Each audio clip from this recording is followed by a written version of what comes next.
তোমায় যত শুনেছিলেন গান, আমি তোমায় যত শুনেছিলেন গান, আমি তোমায় যত।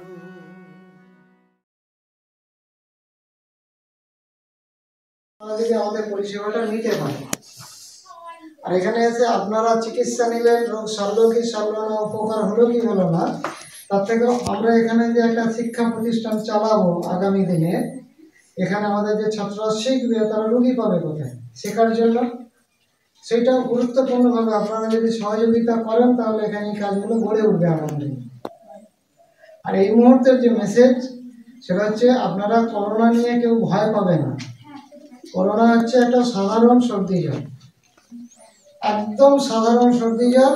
অনেক মানুষ আজ থেকে 3 মাস পরে আপনারা মিলিয়ে নেবেন, আশপাশে আমরা প্রচুর মানুষ পাবো যাদের করোনা হয়ে গেছে, এমনি এমনি সেরে গেছে, তারা ওষুধও খায়নি, বুঝতেও পারেনি। তো আমি এখানে রয়েছি, আমার হয়তো করোনা হয়ে গেল, আমি কাজের মধ্যেই রয়েছি, আমি আবার সেরেও গেলাম। এইরকম একটা সাধারণ সর্দি জ্বর হচ্ছে করোনা, একে নিয়ে ভয় পাওয়ার কোনো কারণ নেই।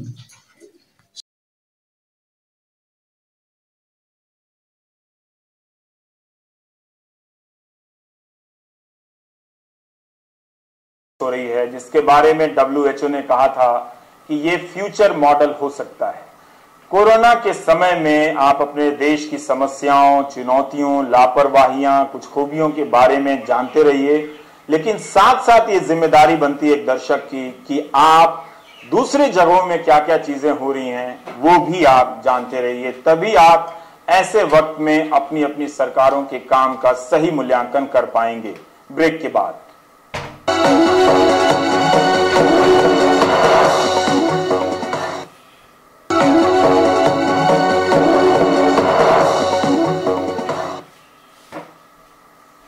क्या स्वीडन कोविड-19 से लड़ने के मामले में दुनिया को राह दिखा सकता है? WHO का कहना है कि यह फ्यूचर मॉडल हो सकता है। ध्यान रहे कि यहां की आबादी 1 करोड़ है, और लेकिन इसका मतलब यह नहीं कि स्टॉकहोम बिल्कुल खाली है, वहां भी काफी भीड़ भाड़ वाले जगह हैं। पर स्वीडन ने ऐसा क्या किया जिसके मॉडल होने की बात कही जा रही है? स्वीडन से भी बेहतर प्रदर्शन डेनमार्क ने किया है, नॉर्वे ने किया है, जो उसके पड़ोसी देश हैं। उन्हें क्यों नहीं कहा जा रहा है? स्वीडन ने तालाबंदी का रास्ता नहीं चुना, लेकिन डेनमार्क, नॉर्वे ने तालाबंदी का रास्ता चुना। तो एक ही इलाके में हमारे पास 2 मॉडल हैं देखने के। स्वीडन के जो एपिडेमियोलॉजिस्ट हैं, एंडर्स तेग्नेल, उन्होंने कहा था कि तालाबंदी एक हास्यास्पद फैसला है। भारत में इस तरह के पद तो अभी तक सुनाई नहीं दिया कि कोई इस संकट में एपिडेमियोलॉजिस्ट बोल रहा है। नेता ही बोल रहे हैं कि किस तारीख को थाली बजानी है, आपको किस तारीख को ताली बजाना है। लेकिन एपिडेमियोलॉजिस्ट का क्या रोल होता है? ऐसे देशों में जब इस तरह के पद पर बैठे लोग बोलते हैं तो ध्यान से सुना जाता है। तो स्वीडन के बारे में आज हम आपसे बात करना चाहते हैं, बताना चाहते हैं, और इसके बारे में कुछ जानकारी भी देना चाहते हैं। स्वीडन ने लोगों पर भरोसा किया कि वे देह से 2 गज की दूरी का पालन करेंगे, बुजुर्गों के आश्रय स्थल बंद रहेंगे, परिवार के सदस्य भी नहीं जाएंगे, 50 से अधिक लोग जमा नहीं होंगे, 16 साल से कम के बच्चों के स्कूल खुले रहेंगे, सलून, जिम, रेस्तरां, बार, बहुत सारे बिजनेस खुले रहेंगे, लोग घरों से काम करेंगे। फिर भी स्वीडन में मरने वालों में 80% 70 साल से अधिक के बुजुर्ग थे। स्वीडन में 23,000 से अधिक केस आए और 2850 लोगों की मौत हुई। 1500 लोग आईसीयू में भर्ती किए गए। स्टॉकहोम में जो नए हेल्थ सेंटर बनाए गए उनका इस्तेमाल नहीं हुआ, आईसीयू बेड खाली रह गए। स्वीडन में केस की संख्या कम नहीं है, फिर भी उसने ऐसा क्या किया कि उसके कदमों को मॉडल कहा जाए? पहले लगा कि स्वीडन फेल हो गया है, लेकिन अब उसे सफल बताया जा रहा है। स्वीडन के भीतर भी इस मॉडल की काफी आलोचना हुई और कहा गया कि सरकार तालाबंदी के रास्ते पर नहीं चलकर गलत कर रही है। और अब हमारे साथ बात करने के लिए स्वीडन के सबसे बड़े अस्पताल कारोलिंस्का यूनिवर्सिटी हॉस्पिटल में लंबे समय से काम करने वाले डॉक्टर अनिल गुप्ता जुड़ रहे हैं, जिनसे हम बात करने जा रहे हैं। डॉक्टर गुप्ता एनेस्थीसियोलॉजिस्ट हैं और इंटेंसिव केयर के एक्सपर्ट हैं, और बहुत ज़रूरी होता है इस बीमारी में इंटेंसिव केयर आईसीयू के एक्सपर्ट की भूमिका काफ़ी महत्वपूर्ण होती है। डॉक्टर गुप्ता, बहुत बहुत स्वागत है आपका।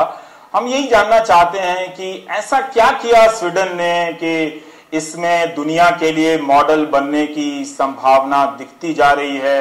क्या स्वीडन ने अपने वैज्ञानिकों पर ज्यादा भरोसा किया और उन्होंने सही तथ्य लोगों को और सरकार को बताए फैसले लेने के लिए, इसलिए भी? डिफरेंस यही है कि हमारी सोसाइटी जो है इस वक्त लास्ट 2-3 महीने से जब और कंट्री ने सब बंद कर दिया है, कोई अलाउड नहीं है बाहर जाना, तो यहाँ पर हम लोग को फ्रीली अलाउड है, कहीं पर भी जा सकते हैं, कुछ भी कर सकते हैं, एज लॉन्ग एज की टोटल गैदरिंग जो है लोगों की वो 50 लोग या कम हों, और डिस्टेंसेस जो है एक दूसरे के बीच में वो कम से कम 2 मीटर होना चाहिए। तो एज लॉन्ग एज ये पॉलिसी फॉलो कर रहे हैं लोग, तो ओपन सोसाइटी है, कहीं पर भी कुछ भी काम कर सकते हैं हम लोग। ये नहीं है कि रेस्ट्रिक्शंस हैं कि कॉफी हाउस नहीं जा सकते हैं, रेस्टोरेंट्स खुल नहीं सकते हैं, कहीं पर भी जा सकते हैं। ये मॉडल में यही एडवांटेज है कि ज्यादा थोड़ा सा इन्फेक्शन हो सकता है लोगों के बीच में, लेकिन क्योंकि जो यंग लोग हैं जो बाहर जा रहे हैं, अगर वो इन्फेक्ट भी हो जाए तो उनको सीरियस इलनेस की रिस्क बहुत कम है। लेकिन ओल्डर लोग जो है वो ज्यादा रिस्क में है, तो उनसे कह रखा है कि वो घर पर ही रहें, बाहर नहीं जाएं, जिसमें कि अगर हर्ड इम्यूनिटी हो जाए सारी कंट्री में, क्योंकि हम लोग सब लोग बाहर जा रहे हैं, उसकी वजह से कम रिस्क है कि ओल्ड लोग जो है वो उनको कुछ सीरियस हार्म हो सकता है। आई मस्ट कन्फेस कि कुछ वो हैं प्रोफेसर्स हैं यूनिवर्सिटी में जिन्होंने क्वेश्चन किया है जो डिसीजन साइंटिफिक कम्युनिटी ने लिया है, तो वो कहते हैं कि डिसीजन लेकिन वो ठीक नहीं है, लेकिन वो कंपेयर कर रहे हैं और अदर कंट्रीज से कि यूएसए ने ये किया है, यूके ने ये किया है, फ्रांस ने ये किया है कि सब सोसाइटी को बंद कर दिया है, लेकिन स्वीडन ने बंद नहीं किया है, वो गलत काम किया है। तो कुछ एज यूजुअल साइंटिस्ट के बीच में भी 100% एग्रीमेंट नहीं है, लेकिन जो लीडिंग साइंटिस्ट उन्होंने कंसल्ट किया है विद इन स्वीडन, वो अभी भी उनको सपोर्ट कर रहे हैं। हम लोग हॉस्पिटल में यही सोच देखते हैं कि जो नंबर ऑफ केसेस जो हैं, कभी भी ऐसा नहीं हुआ है कि इतने ज्यादा हो गए कि हम लोग को डिसाइड करना है कि इस लोग को वेंटिलेटर पर लगाना है कि नहीं लगाना है। ऐसी सिचुएशन आई नहीं है, और इसी की वजह से हम लोग सोचते हैं कि वेंटिलेटर पर लगाना है कि नहीं लगाना है। এই অ্যাঙ্গেলে আমি কোনোদিন শুটিং করি না, কিন্তু আজকে এডিট করতে করতে এই জন্যে যাচ্ছি যে কিছু প্রশ্ন রাখবো, মানে তাদেরকে দেখবো, তাদেরকে শুনবো, তাদেরকে ডিরেক্ট প্রশ্ন করব, তারা স্ক্রিনে নিজেদেরকে দেখতে পাবেন, কারণ তার গানের পরে আমার কথা বলার পরে তার গানটি আসবে। গ্রামের ডাক্তাররা, আমাদের বাংলার গ্রামের ডাক্তাররা বলছেন এটা কোনো ব্যাপারই না, এটাকে আমরা হ্যান্ডেল করে দেব, ভয় পাবেন না। কি গর্বের বিষয় না? আরএমপি ডক্টর বিশ্বজিৎ শাসমল বলছেন, তার সঙ্গে আরও 14,000 মানুষ গলা মিলিয়েছেন, তারা ধন্যবাদ জানালেন আমাদের এই প্রেজেন্টেশনকে। রবীন্দ্রনাথ মানে তো আইডিয়া, কাজ, কর্ম। কলকাতা থেকে বেরিয়ে শান্তিনিকেতনে গিয়ে উনি তো একটা কোঅপারেটিভের রচনা করেছিলেন। সেই কোঅপারেটিভের কি হয়েছে আমি জানি, অনেকেই বলতে পারবেন না যে সেটা বেঁচে আছে, মারা গেছে, চলছে, দারুণভাবে চলছে। আমাদের দেশে আরেকজন গ্রেট ম্যান গান্ধীজি, তিনিও ওই স্বরাষ্ট্র, স্বরাজ, দেশের জিনিস, দেশের অমুক, দেশের তমুক নিয়ে বলতেন। আর যারা আরেকদিকে যারা দেশের কথা বলছেন বারবার আমেরিকাকে নিয়ে আসছেন, অমুককে নিয়ে আসছেন, তমুককে নিয়ে আসছেন, ভারতের জনগণের সঙ্গে তিনি কথা বলেন না, ইউনিয়নের সঙ্গে তিনি কথা বলেন না, জার্নালিস্টদের সঙ্গে তিনি কথা বলেন না। তিনি অক্ষয় কুমারকে বলেন আম খান কিনা। তো যখন তিনি আমের কথা বলছিলেন, গুটলিটার কথা বলছিলেন, তখন আমি বুঝেছিলাম এই মানুষটির দ্বারা ক্রাইসিস ম্যানেজমেন্ট হবে না। কারণ আমি দেখেছি বেস্ট ফিল্মের যারা ডিলগ বলেন তারা ভালো ভালো ডায়লগ বলেন, কিন্তু কাজের সময় কাজে লাগেন না। আজ 40 দিন হয়ে গেছে, আমরা কাজের কথা বলছি বলুন তো? একদম বলিউড, হলিউড, আমাদের টলিউড, সবার। ধরুন সৌমিত্র চ্যাটার্জি একজন unprecedented president of something something something, সবার টাকা আছে, কোটি কোটি টাকা আছে, লাখ লাখ টাকা আছে। তো এরকম সবাই যারা ওপর লেভেলে অ্যাক্টিং করেন, দারুণ দারুণ ডায়লগ তারা পাঠ করেন, কখনো কিশোর কুমার হয়ে যান, কখনো সত্যজিৎ রয় হয়ে যান, কখনো ফেলুদা হয়ে যান, তারা এই 40 দিনে কেন এই যে দিহারি মজদুররা হেঁটে আসছিল, তাদের জন্য ফান্ডিং করে হেলিকপ্টার করে তারা পৌঁছে দিতে পারলেন না। আমি সিনেমেটিক এফেক্টের কথা বলছি, অ্যাকচুয়াল জগতে এটা হবে কিনা আমার জানি, কালকেও হতে পারে। হলো না কেন? নাটকের লোকেরা তারা এত নাটক করে নিজেদের সঙ্গে, তারা এখন অবধি ঠিকঠাক কোনো একটা দল বানাতে পারলেন না যে নাটকের লোকেদেরকে হেল্প করো। তা সেটা ভাবনামুখকে জানাতে হলো, টুইট করলাম প্রাইম মিনিস্টারকে যে ড্রামার ফান্ড একটু রিলিজ করা হোক। কালকে শোভনদেব চ্যাটার্জির ছেলের নাম্বার পেলাম, তাকে ফোন করলাম। কেন? কারণ গ্রামের হাসপাতালগুলো ফাঁকা, তাহলে সেইখানে তো মানুষদের রাখা যায়। আর 14,000 মানুষ RMPA যারা সেমি ডক্টর তারা বলছেন আমরা তো সার্ভিস দিতে রাজি, 18 ঘন্টার জায়গায় 20 ঘন্টা। তাহলে গ্রামে যদি কোয়ারেন্টাইন সেন্টার খোলা হয় তাহলে তো কলকাতার উপরে প্রেশারটা কমে যাবে। আর গ্রাম থেকেই তো লোকেদেরকে আনা হচ্ছে, আর গ্রামেই তো লোকেরা ফিরছে, তাহলে কলকাতাকে এত অ্যাটেনশন দেওয়া হচ্ছে কেন? আমি বুঝে গেলাম নর্মাল কন্ডিশনে কলকাতা ক্যাপিটাল, কিন্তু অ্যাবনর্মাল কন্ডিশনে তো আপনারা গ্রামকে প্রাধান্য দিতে পারেন, যেখানে সুপার স্পেশালিটি হসপিটাল খুলেছি বলে এতদিন ধরে আপনারা পাবলিসিটি করে গেলেন। সেই পাবলিসিটিটাকে তো কাজে লাগাবেন। আর আমাদের দেশে গ্রামের লোকেরাই কাজের সময় কাজ করে, আর শহরের লোকেরা সারাক্ষণ যেহেতু পলিটিক্স করে তারা কোনো কাজেও লাগে না।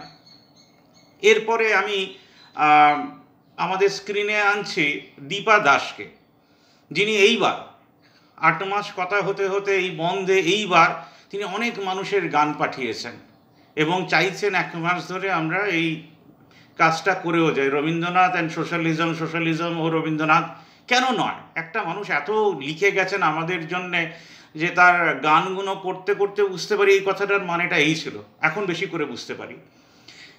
তাহলে দীপাদি যখন CPDR-এর মহিলা শাখার প্রেসিডেন্ট, তা তিনি কেন হাজার হাজার মায়েদেরকে নিয়ে সংগঠন করে মানুষের পাশে দাঁড়াতে পারলেন না? প্রশ্নটা আমি একই জায়গায় রাখবো। তার বাড়িতে নিউজপেপার ব্যাংক খুলে গেছে, তাহলে তিনি পোস্ট করোনা, এই পোস্ট করোনাটা হয়ে যাওয়ার পরেই বড় বড় চ্যানেলের প্রলোভন বাদ দিয়ে, সাধারণ মানুষের প্রলোভন বাদ দিয়ে মাসের 4টে দিন চাবুক মিটিং করে হাজার হাজার মাকে দাঁড় করাতে পারবেন। যে গলার জোর দিয়ে আপনি রবীন্দ্রসঙ্গীত গান, ভাবনামুখ আজকে আপনাকে আহ্বান করছে, সেই গলার জোরে হাজার হাজার মানুষ, হাজার হাজার মায়েদেরকে দাঁড় করান যারা আজকে বাড়িতে বসে রবীন্দ্রসঙ্গীত গাইছেন। রবীন্দ্রনাথ কোথাও বলে যাননি আপনারা অসহায় থাকুন আর রবীন্দ্রসঙ্গীত করুন। কেন পোস্ট করুন না আপনারা ভাববেন না? তার কারণ দেশের অর্থনীতি মুখ থুবড়ে পড়তে চলেছে। যেহেতু ম্যাক্সিমাম আমাদের দেশের কাজ অ্যাড দিয়ে হয়, সারাক্ষণ অ্যাড চলছে। CPM অ্যাড দিচ্ছে, কংগ্রেস অ্যাড দিচ্ছে, BJP অ্যাড দিচ্ছে, SUCI অ্যাড দিচ্ছে, সবাই অ্যাড দিচ্ছে। হেঁটে চলো পোস্টার, ব্ল্যাক করা পোস্টার, সারাক্ষণ চারিদিকে দেখতে পারবেন হাঁটো হাঁটো হাঁটো হাঁটো। কাজ করো আর করবেন না। আজকে একজন BJP কর্মী নেতা, মানে শ্রমিকদের নেতাকে আমি কর্মী নেতা বলি, তা তিনি একদম অসহায়। তিনি বলছেন এটা আমার কাজ না, সেটা আমার কাজ না, ওটা আমার কাজ না। তাহলে সমস্যার সমাধানটা কে করবে? সে বাইরের দেশ থেকে কেউ এসে আপনাকে জ্ঞান দেওয়ার পর সমস্যার সমাধান হবে নাকি? তিনি বলছেন আমাদের ব্যাঙ্ক অ্যাকাউন্ট নেই, মানে সেটা সেন্টারের ব্যাঙ্ক অ্যাকাউন্ট, আমরা টাকা তুলে তাদেরকে পাঠাবো, তাদের এক্সপেন্সেস, আমাদের এক্সপেন্সেস তারা পাঠাবে কেন? এই যে গভর্নমেন্ট সিস্টেমটা যেটা চলছে, যেটা করোনাতে আরও বড় করে দেখা গেল, লোকাল লোককে হেল্প করতে পারবে না, তাকে সেন্টারে টাকা পাঠাতে হবে, সেন্টার আমাদেরকে টাকা পাঠাবে কেন? সব কটা জায়গার একটা করে আলাদা করে ব্যাঙ্ক অ্যাকাউন্ট নেই কেন?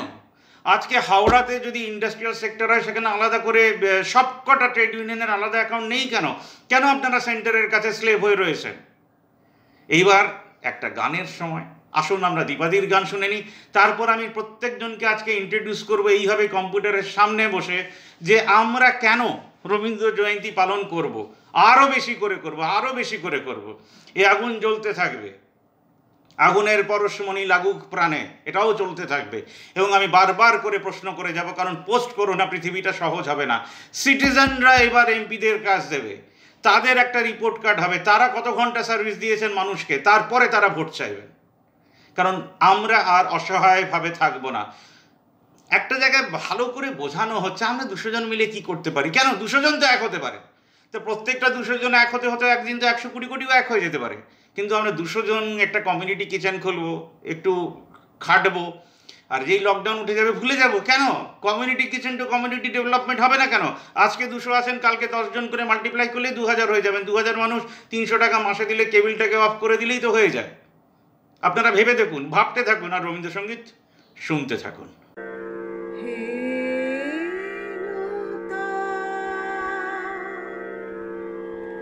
দেখা দি কারবার জন্মে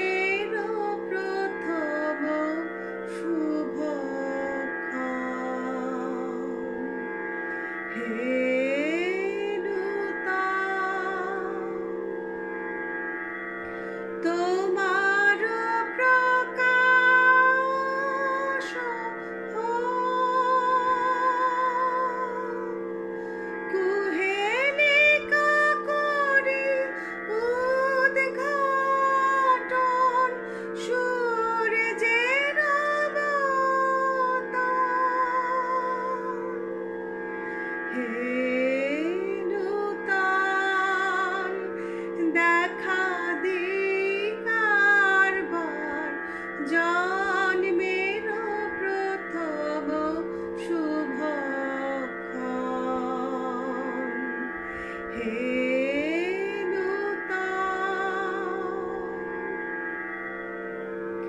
রিক্ত তার বক্ষ ভেদি আপনারে কর উন্মোচন ব্যক্ত হোক জীবনের জয় ব্যক্ত তোমা মাঝে অসীমের চিরবিস্ময় ব্যক্ত হোক জীবনের জয় ব্যক্ত হোক তোমা মাঝে অসীমের চিরবিস্ময় উদয় দিগন্তে শঙ্খ বাজে মোর চিত্ত মাঝে উদয় দিগন্তে শঙ্খ বাজে মোর চিত্ত মাঝে চিরনূতনের দিনরাত 25শে বৈশাখ হে নূতন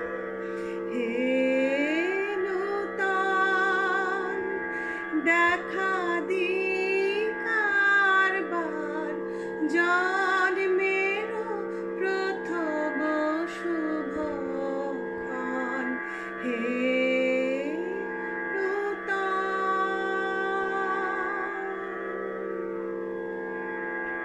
অনেক অনেক ধন্যবাদ। কবিগুরু রবীন্দ্রনাথ ঠাকুরের 159তম জন্মজয়ন্তী উপলক্ষে আমার শ্রদ্ধাঞ্জলি নিবেদন করছি অনলাইন ফেসবুকের মাধ্যমে। আপনারা দেখছেন ভাবনা মুখের রবীন্দ্র অঞ্জলি অনুষ্ঠান।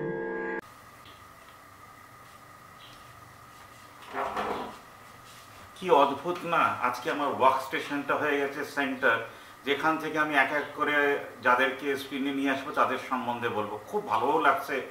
এবং শুক্লাদির সম্বন্ধে বলি, কালকে যখন তিনি কবিতাটি পাঠালেন সেখানে একটা কমেন্ট করলেন যে নরেশ, মনটা খুব খারাপ হয়ে রয়েছে, কিন্তু আমি তার পাঠে উনি বলছেন যে আমি ভেতর থেকে সেই তাগিদটা পাচ্ছি না, মানে সেই রাগ আফ্রিকা পড়তে গিয়ে যেটা লাগে যে একটা বিরাট একটা কবিতাকে, যেটা বারবার করে বলবো, শুক্লাদি হচ্ছেন সেই মানুষ যিনি আমাকে তার কলেজে নিয়ে গেছিলেন নিউজ পেপার ব্যাংক নিয়ে বলার জন্যে। নিউজ পেপার ব্যাংক মানে ছাত্রদের জন্য ব্যাংক, যারা পুরনো খবরের কাগজ খাতা বই মাসে একদিন জমা করবে, বিক্রি করে তারা অসহায় সন্তানদের পাশে দাঁড়াবে, অসহায় ছেলে মেয়েদের পাশে দাঁড়াবে যারা রাস্তায় জন্মায়, যাদের ভবিষ্যৎ বলে কিছু নেই, যাদের আমাদের দেশের গভর্নমেন্ট দেখতে পায় না, ইউনিয়ন লিডাররা দেখতে পান না, নেতারা তো অবভিয়াসলি দেখতে পান না। তাহলে তাদের পাশে তো স্টুডেন্টরা দাঁড়াতে পারতো। যে স্টুডেন্টরা কুকুরদের পাশে দাঁড়াচ্ছে, কত কত সাবজেক্ট নিয়ে তারা কত কোটি কোটি টাকা খরচা করে ফেলছে। কানাইয়া কুমারকে তো আমরা হিরো করেই দিলাম, তার সঙ্গে ঐশী থেকে শুরু করে আরো কতজন তৈরি হয়ে গেল, সবাই কমপ্লেন করছে।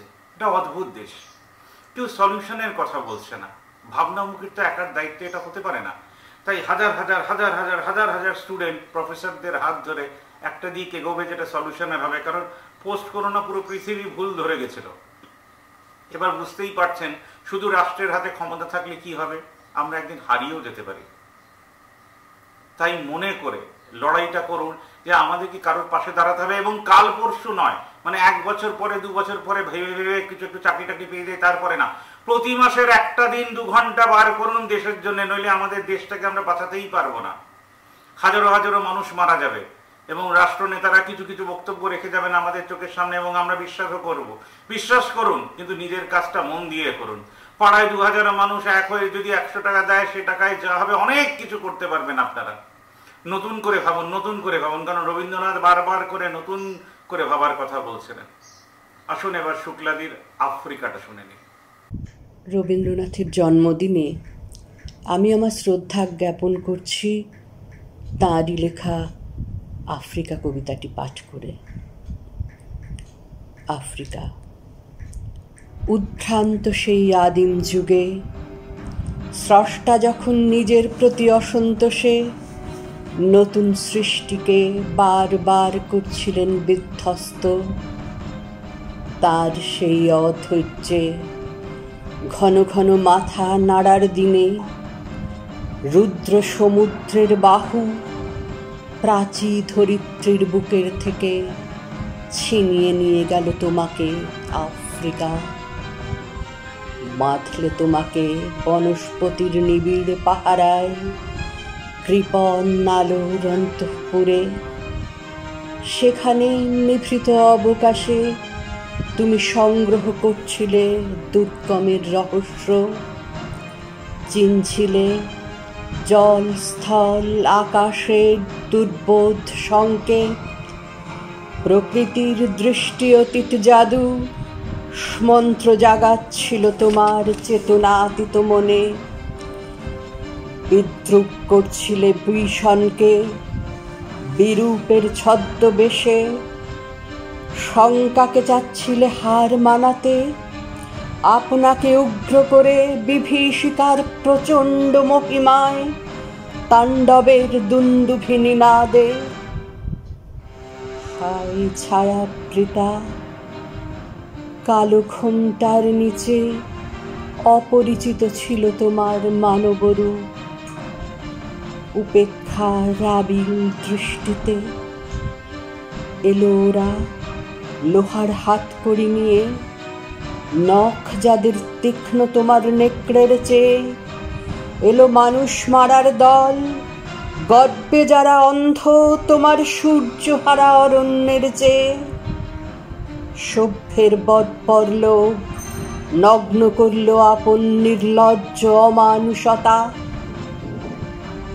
তোমার ভাষাহীন ক্রন্দনে বাষ্পাকুল অরণ্য পথে পঙ্কিল হলো ধূলি তোমার রক্তে অশ্রুতে মিশে। দস্যু পায়ের কাঁটা মারা জুতোর তলায় বিভৎস কাদার পিণ্ড চিরচিহ্ন দিয়ে গেল তোমার অপমানিত ইতিহাসে। সমুদ্র পারে সেই মুহূর্তেই তাদের পাড়ায় পাড়ায় মন্দিরে বাজছিল পূজার ঘণ্টা। সকালে সন্ধ্যায় দয়াময় দেবতার নামে শিশুরা খেলছিল মায়ের কোলে। কবির সঙ্গীতে বেজে উঠছিল সুন্দরের আরাধনা। আজ যখন পশ্চিম দিগন্তে প্রদোষকাল, ঝঞ্ঝা বাতাসের ঊর্ধ্বশ্বাস, যখন গুপ্ত গহ্বর থেকে পশুরা বেরিয়ে এলো, অশুভধ্বনিতে ঘোষণা করল দিনের অন্তিম কাল।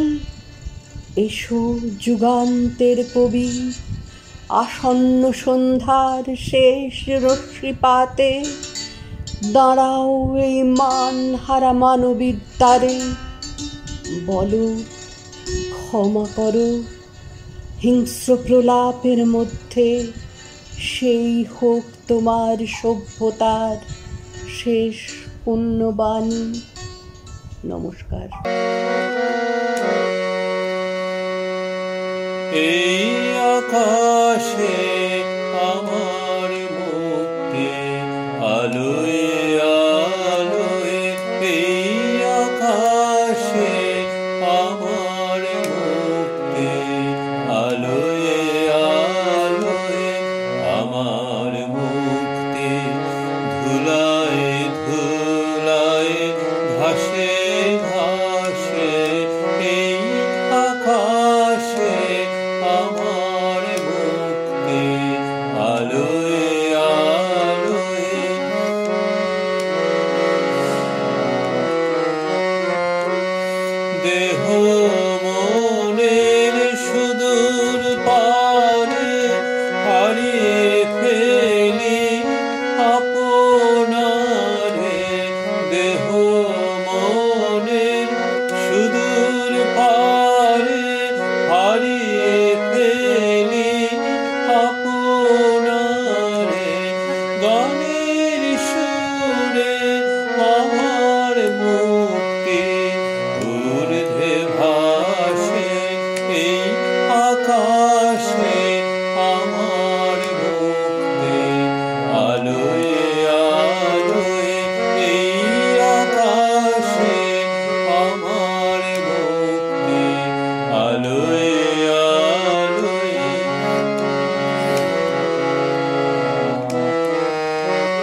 লা